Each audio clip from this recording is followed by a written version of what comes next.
तो बड़े जल्दी जान दो। नेक्स्ट लेसन है आपका यहाँ से वैद्युत फ्लक्स तथा बोस की पर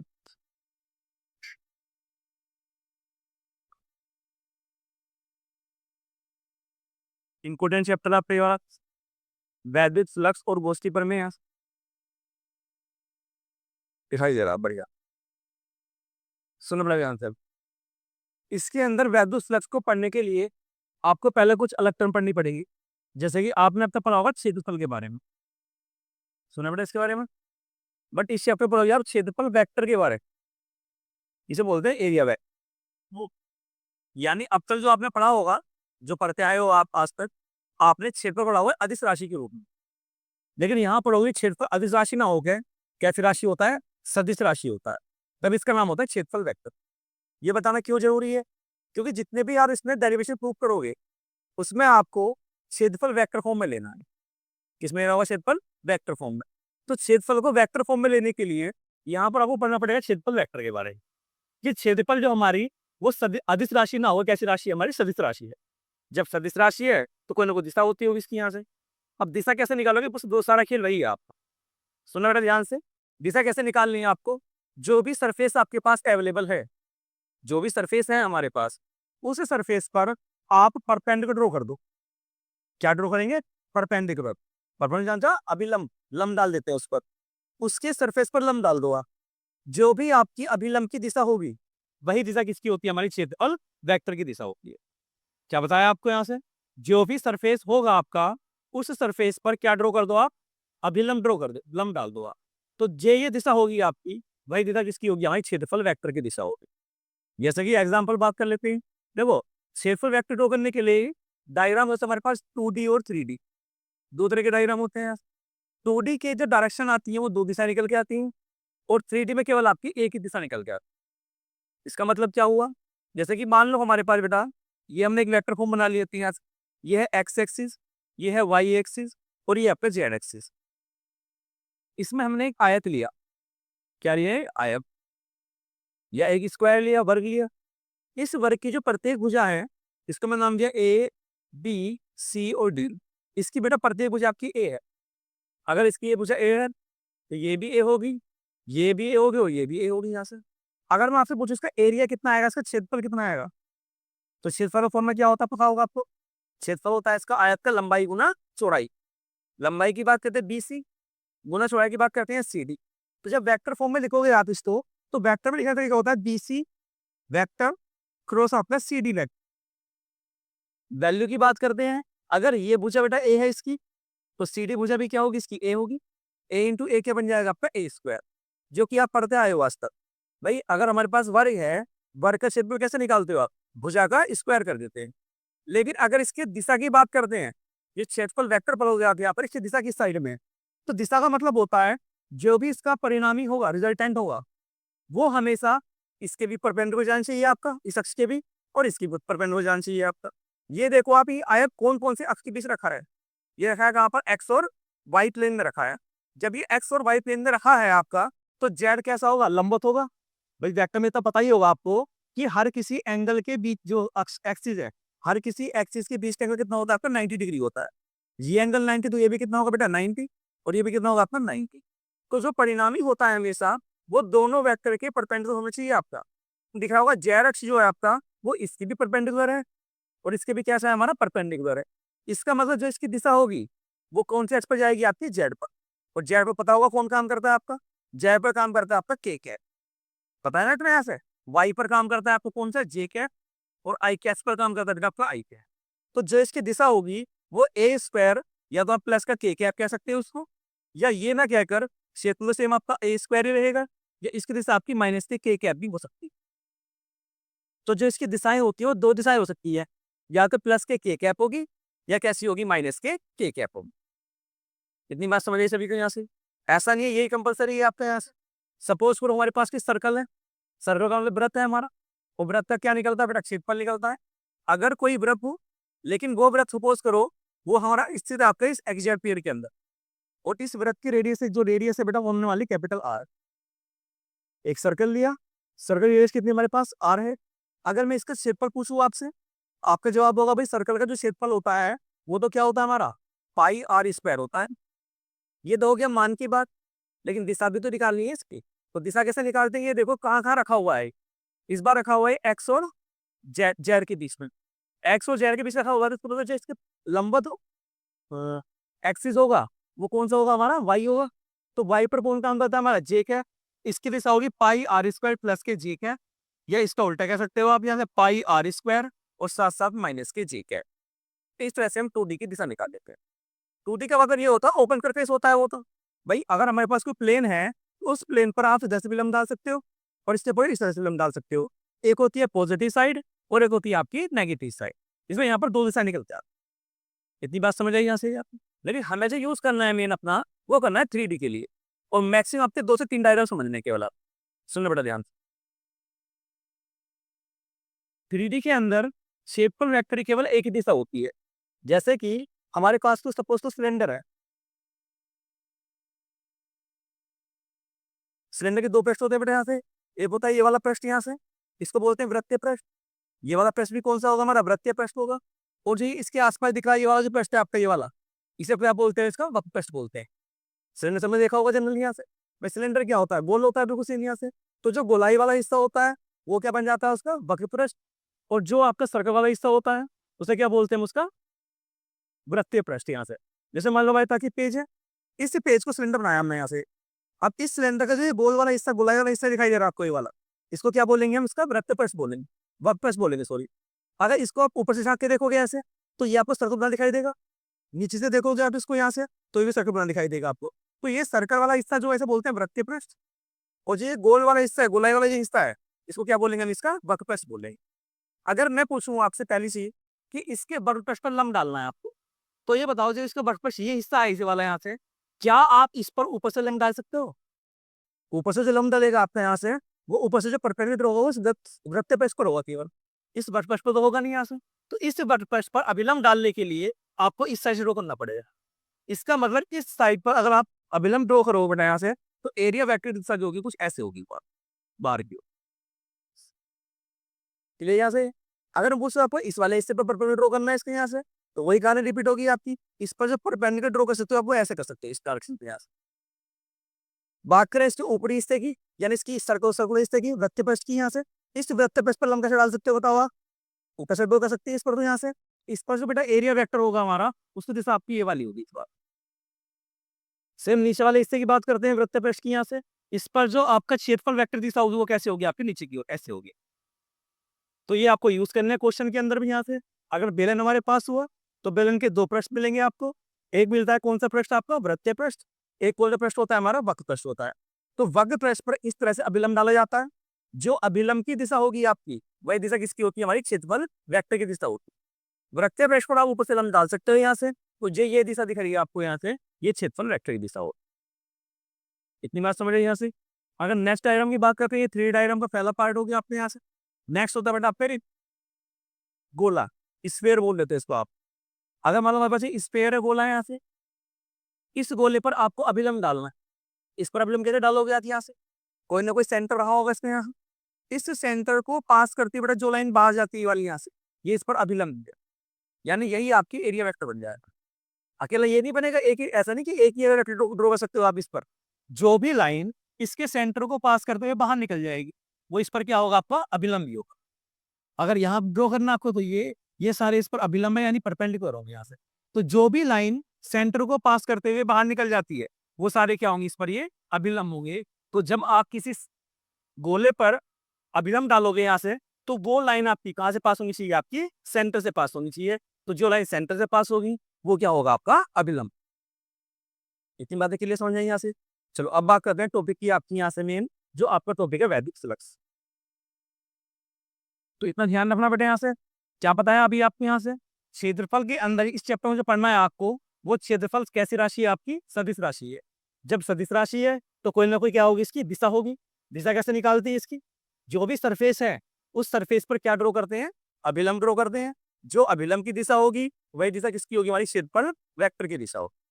अब बात होता है वैद्युत फ्लक्स की। वैद्युत फ्लक्स क्या होता है, वैद्युत फ्लक्स का मतलब होता है यहाँ से देखो ये बनाई हुई कहानी होती है, इसको समझाने के लिए आपको यहाँ से एक्चुअल नहीं होता, तो यहाँ लिखा होता है काल्पनिक रेखाएं। वैद्युत बल रेखाएं पढ़ी होंगी आपने। क्या वैद्युत बल रेखाएं दिखाई देती हैं आपको? नहीं दिखाई देती। तो कैसी रेखाएं होती हैं? वो काल्पनिक रेखाएं होती हैं। मान लो बेटा ये हमारी वैद्युत बल रेखाएं हैं। अब ये वैद्युत बल रेखाएं किसी भी पृष्ठ के अंदर से जितनी भी ये पास होकर बाहर निकल जाएंगी। मान लो हमारे पास ये सरफेस है अपना, इस सरफेस से जितनी भी वैद्युत बल रेखाएं ये बाहर निकल जाएंगी, इसको चीरते हुए बाहर निकली जितनी बल रेखाएं बाहर निकलेंगी, अगर इन सबको आप काउंट कर लो जितनी बल रेखाएं हमारे पास हैं, तो इनकी संख्या को ही क्या कहते हैं? वैद्युत फ्लक्स कहते हैं। तो क्या परिभाषा बनेगी इसकी यहाँ से? किसी भी काल्पनिक पृष्ठ से गुजरने वाली इन वैद्युत बल रेखाओं की संख्या की माप को, किसी भी काल्पनिक पृष्ठ से गुजरने वाली इन वैद्युत बल रेखाओं की संख्या की माप को क्या कहते हैं? हम उसका वैद्युत फ्लक्स कहते हैं। तो वैद्युत फ्लक्स क्या परिभाषा होगी आपके यहाँ से? किसी भी काल्पनिक पृष्ठ, काल्पनिक पृष्ठ को बोलते हैं क्योंकि वैद्युत बल रेखाएं अपने काल्पनिक बनाई नॉर्मल यहाँ से। अगर ये इमेजिनरी चीजें हैं समझाने की बताई गई केवल आपको यहाँ से, ये बल रेखाएं किसी भी पृष्ठ को चीरते हुए जितनी बल रेखाएं इस पृष्ठ से बाहर निकल जाएंगी, अगर आप सब इन सबको काउंट कर लो, तो इन सबको काउंट करने के बाद जितनी बल रेखाएं होंगी वही सब क्या बन जाएगी? वैद्युत फ्लक्स में। तो किसी काल्पनिक पृष्ठ से गुजरने वाली वैद्युत बल रेखाओं की संख्या को उस पृष्ठ से बद ये जुड़ा हुआ क्या कहते हैं? वैद्युत फ्लक्स कहते हैं। और वैद्युत फ्लक्स को नोट करते हैं बेटा फाई ई से। फाई हमारा सिंबल होता है फ्लक्स। ये हमारा वैद्युत चल रहा है, इलेक्ट्रिक की बात चले तो हमारा फाई ई से रिप्रेजेंट करो। यहाँ ई का मतलब होता है इलेक्ट्रिक, इलेक्ट्रिक का मतलब हमारे हिंदी में क्या होता है आपका? वैद्युत। यानी फ्लक्स का सिंबल होता है फाई केवल। कौन से फ्लक्स है हमारा? ई, फाई। अब सुनना ध्यान से, ये फाई जो होगा बेटा दो चीज पे डिपेंड करता है। अब दो चीज पे डिपेंड कैसे करेगा? देखो, मान लो हमारे पास ये बल रेखाएं पास पास में है। अगर मैं पूछूं आपसे कि इस सरफेस से कितनी बल रेखाएं पास होंगी, तो दिखाई दे रहा होगा आपको सारी बल रेखाएं पास हो जाएंगी। यानी काउंट करोगे आप 1 2 3 4 5 6, इसके लिए फ्लक्स का मान कितना होगा आपका? 6 हो। लेकिन अगर यही बल रेखाएं आपकी ज्यादा दूरी पर हो, सपोज करो इस तरह से अगर मैं गैप बनाऊंगी यहाँ पर बेटा, और अब मैंने इस सरफेस को पेपर को उठाया और इसके रास्ते में लगा दी यहाँ पर इस तरह से। अब एक बार में कितनी बल रेखाएं पास होंगी? और सही, अगर देखा जाए इसे 3 बल रेखाएं पास हो रही, यानी ये बल रेखाएं पास पास थी, तो फ्लक्स रेखा की संख्या कैसी थी हमारी? ज्यादा। जैसे ही बल रेखाएं दूर दूर हुई आपकी, तो फ्लक्स रेखा की संख्या कैसी होगी आपकी? कम। इसका मतलब ये हुआ कि जो वैद्युत फ्लक्स का मान है वो डिपेंड करता है इनके कितने सघन माध्यम में है आपकी। यानी जितनी बल रेखाएं पास पास होंगी, ध्यान सुनना इस वर्ड को, जितनी बल रेखाएं कैसी होंगी हमारी? पास पास होंगी, तो वैद्युत क्षेत्र का मान उसमें कैसा होगा? ज्यादा होगा। तो ज्यादा बल रेखाएं पास होगी। और जितनी बल रेखाएं ये दूर दूर होंगी आपकी, वैद्युत क्षेत्र का मान उतना ही कम होगा। और बल जो वैद्युत बल वैद्युत क्षेत्र का मान कम होगा आपका, तो वैद्युत फ्लक्स भी क्या हो जाएगा आपका? कम हो जाएगा। तो यहाँ से एक हमें नोट थोड़ी मिला आपका कि फ्लक्स जो है ये डिपेंड करता है किस पर? आपका वैद्युत क्षेत्र की तीव्रता। वैद्युत क्षेत्र की तीव्रता कैसी राशि है हमारी? सदिश। तो इसके ऊपर लिखा लगा होता है आपको वेक्टर। ये वेक्टर लगा सकते हो। हाँ, वेक्टर सदिश में वेक्टर लगा होता है। क्या बेटा यहाँ से क्या बताया आपको यहाँ से कि भाई ये जो बल रेखाएं हैं नॉर्मल, यहाँ से जितनी भी बल रेखाएं किसी पृष्ठ से पास होती हैं वो क्या होता है? उसका वैद्युत फ्लक्स होता है। अगर बात की जाए यहाँ पर, ये बल रेखाएं जितना पास पास होंगे वैद्युत क्षेत्र का उतना ही ज्यादा होगा, इसलिए तो इस अवस्था में फ्लक्स का मान कैसा होगा? ज्यादा होगा। अगर ये वैद्युत बल रेखाएं दूर दूर है यहाँ से, इस अवस्था में वैद्युत क्षेत्र कैसा होगा? कमजोर होगा, कम होगा। और अगर वैद्युत क्षेत्र कम है हमारा यहाँ से, तो फ्लक्स का मान भी कैसा होगा? कम होगा। तो यहाँ से क्या पता चलता है कि फ्लक्स का जो मान है वो वैद्युत क्षेत्र की तीव्रता के कैसा होता है? आपका समानुपात। यानी फाई ई डिपेंड करता है हमारे ऊपर। दूसरा पॉइंट क्या बनेगा? सुनना बेटा ध्यान से। अगर सपोज करो हमारे पास एक समान वैद्युत क्षेत्र है, क्या क्षेत्र है आपके पास? एक समान। यानी हमारे पास ऐसा वैद्युत क्षेत्र बनाया हमने यहाँ पर जहां पर ये बल रेखाएं आपकी बराबर बराबर दूरी पर। एक तरह से बेटा मैं इधर बना लिया यहाँ से। इस बार हमारे पास जब हमने लिया है यहाँ से वो वैद्युत क्षेत्र हमारा लगभग लगभग एक समान है। इस बार हमने इस पेपर को उठाया और बेटा इस पेपर को उठा के इसके रास्ते में लगा दिया इस तरह। जब रास्ते में लगाया तो कितनी बल रेखाएं पास हो रही है इससे? पहले वाली 1 2 3 4 5 पास हो रही है। तो इसके लिए यानी यानी यहाँ से बल रेखाएं पास पास। अगर मैं इस पेपर को सपोज करो फोल्ड करता है यहाँ से, और फोल्ड करके इसके रास्ते में इस तरह से लगा दूं यहाँ से, केवल इस तरह से, अब कितनी बल रेखाएं पास हो रही है? 2 या 3 हो रही है केवल, आपको दिखाई दे रहा होगा। अब दोनों में अंतर किस चीज का है आपको? 2 या 3 कह सकते हो आप इसको। यहाँ से भाई यहाँ पर एरिया ज्यादा था तो ज्यादा बल रेखाएं पास हुई, यहाँ पर एरिया क्या कर दिया हमने? कम कर दिया, तो बल रेखाएं कैसी पास हुई? कम पास हुई। वैद्युत क्षेत्र फिर भी यही था आपका और फिर भी यही था यहाँ से। अगर आप इस एरिया को यहाँ भी लगाते हो तो भी 3 ही वाली बिल रेखाएं पास होंगी यहाँ से। इसका मतलब क्षेत्रफल कम कर देने से फ्लक्स का मान भी क्या हुआ, कम हुआ, और क्षेत्रफल को बढ़ाने से फ्लक्स का मान भी कैसा हुआ, ज्यादा हुआ।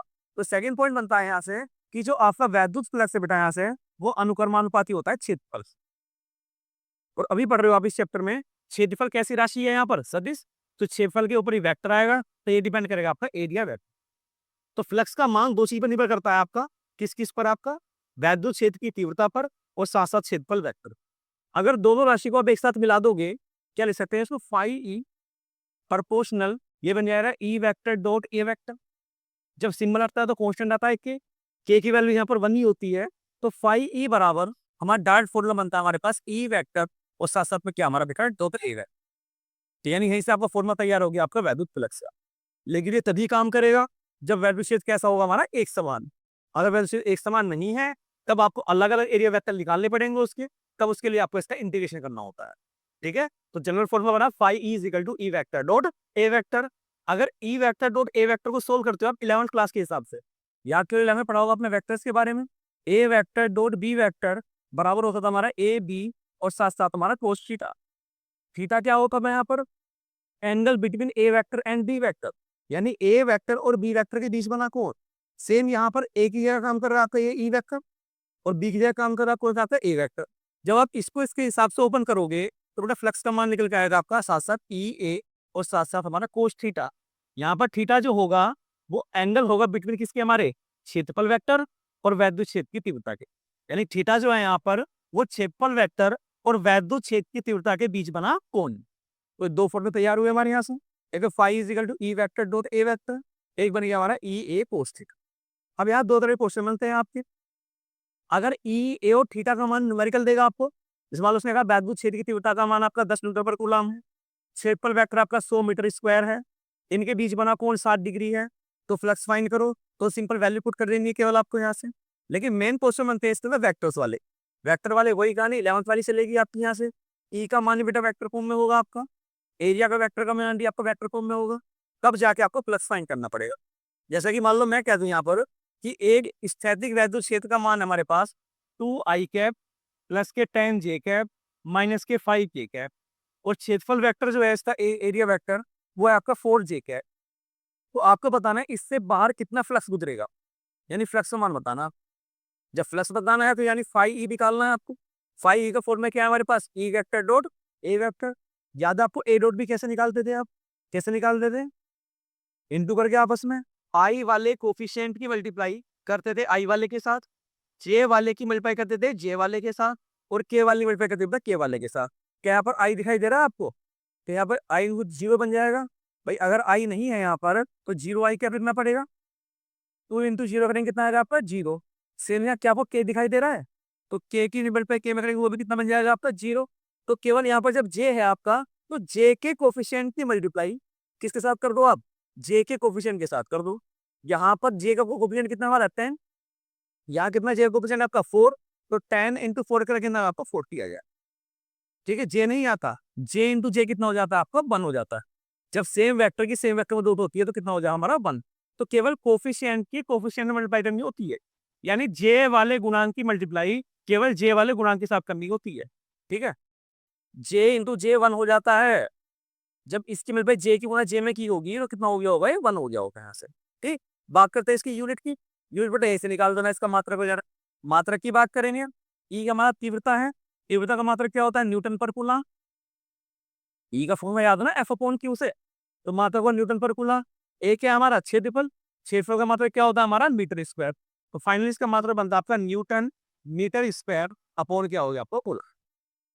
विमा चाहो विमा निकाल देना इसकी यहाँ से, बल की उम्र जान तो M L T minus 2, charge की उम्र 80, इसकी उम्र हो जाएगी आपकी एल स्क्वायर, सोल्व कर ले रहे हैं इसको यहाँ से निकल जाएगी आपकी विमा।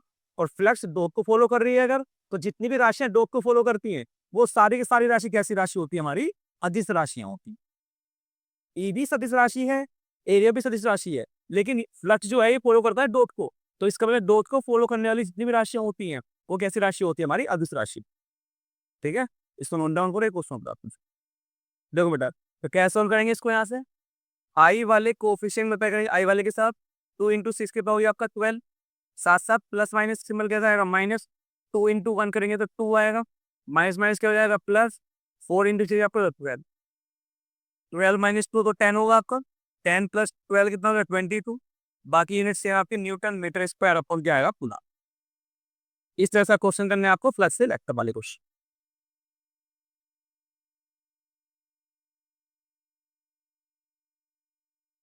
सुनो बेटा ध्यान से अब।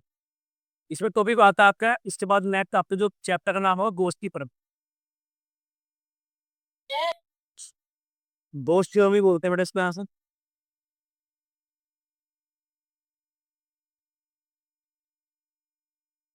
इंपॉर्टेंट टॉपिक है, सुनना बेटा ध्यान से यहाँ से परिभाषा इसकी, क्योंकि जब क्वेश्चन आता है कोई भी आपका, उसमें ये तो जरूर आएगा लिखा हुआ गोष्ठ की प्रमेय लिखिए, उसके बाद फिर किसी क्वेश्चन को ऐड करेगा वो, ठीक है। तो क्या डेफिनेशन है सुनना ध्यान से। गोष्ठ की प्रमेय जो अप्लाई करते हो आप, एक तो ये अप्लाई होती है किसी बंद पृष्ठ के अंदर, क्या अप्लाई होगी आपकी बंद पृष्ठ के अंदर, यानी जिस भी पॉइंट पर आपको अप्लाई करनी है वो पृष्ठ सरफेस क्या करना पड़ेगा, क्लोज करना पड़ेगा, बंद करना पड़ेगा, एक शब्द इसकी है। और जनरली जो गोष्ठ की प्रमेय अप्लाई करते हैं वो अप्लाई करते हैं निर्वात या वायु में। कहाँ अप्लाई करते हैं, निर्वात या वायु में। कब अप्लाई, कहाँ अप्लाई करेंगे इसको, बंद पृष्ठ के लिए। अब मान लो इस बंद पृष्ठ के अंदर आवेश रखे हैं आप, हो सकता है सिंगल एक ही आवेश हो, तो सिंगल एक आवेश हो तो उसका नाम तो क्यों ही होगा आपका यहाँ, बट हो सकता है एक से ज्यादा भी तो आवेश हो सकते हैं इसके अंदर। जैसे मान लो आप पहला आवेश है प्लस के 1 कूलम, दूसरा आवेश रखा बेटा प्लस के 2 कूलम, और तीसरा आवेश रखा आपका यहाँ से माइनस के 2 कूलम। तो जब एक से ज्यादा आवेश रखे हो उसके अंदर, तो फिर निकालना होता है आपको कुल आवेश, कुल आवेश कितना है इसके अंदर। अब कुल आवेश की बात करें यहाँ पर हम, ये -2 ये +2 क्या हो जाएगा आपस में कैंसिल, कितना बचेगा फाइनली आपका 1 कूलम। तो आप बोलो ये कुल आवेश का मान भी कितना है आपका 1 कूलम। तो जितने भी इसके अंदर आवेश रखे होते हैं, हम उन आवेशों को कुल मान निकालना होता है। तो जो यहाँ पर जनरली हम वर्ड यूज करते हैं सिग्मा क्यू यूज करते हैं। सिग्मा क्यू का मतलब होता है कुल आवेश, जिस तरह से बताया आपको निकालना वैसे निकालना है, ठीक है। यहाँ से अगर इसके अंदर 3 आवेश है 4 आवेश नहीं है, सिंपल एक ही आवेश है, मान लो एक ही आवेश है 5 कूलम, तो कुल आवेश इसके अंदर कितना होगा, केवल आपका 5 कूलम। तो दिक्कत परेशानी किसी को, बस फॉर्मूला याद कर लो बेटा, कहानी का था। फ्लक्स का जो मान होता है वो टोटल आवेश का 1/ε0 गुना होता है। ये होता है आपका ε0, ये वही ε0 है जो कूलाम के नियम में पढ़ा था आपने। इसे बोलते थे निर्वात या वायु की वैद्युतशीलता। कितना मान होता था इसका भाई, 8.85 × 10⁻⁻12 12 coulomb square upon newton meter square की यूनिट होती थी आपकी। तो ध्यान रखना बेटा क्या है वो उसकी प्रमेय। इस प्रमेय के अनुसार किसी बंद पृष्ठ से गुजरने वाला कुल वैद्युत फ्लक्स, फाई का नाम क्या था हमारा याद करो, वैद्युत फ्लक्स, कि इस प्रमेय के अनुसार किसी बंद पृष्ठ से गुजरने वाला कुल वैद्युत फ्लक्स उस बंद पृष्ठ के अंदर कुल आवेश का, जितना भी आवेश होगा वो कुल आवेश होगा।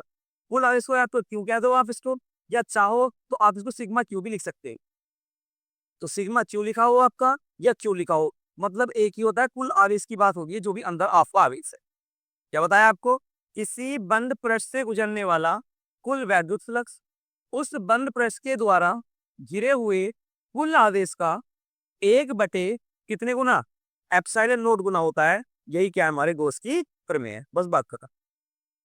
क्या परिभाषा बनी बेटा यहाँ से, इस प्रमेय के अनुसार किसी बंद पृष्ठ से गुजरने वाला कुल वैद्युत फ्लक्स उस बंद पृष्ठ के द्वारा घिरे हुए कुल आवेश का 1/, कितने गुना होता है आपका ε0 गुना होता है।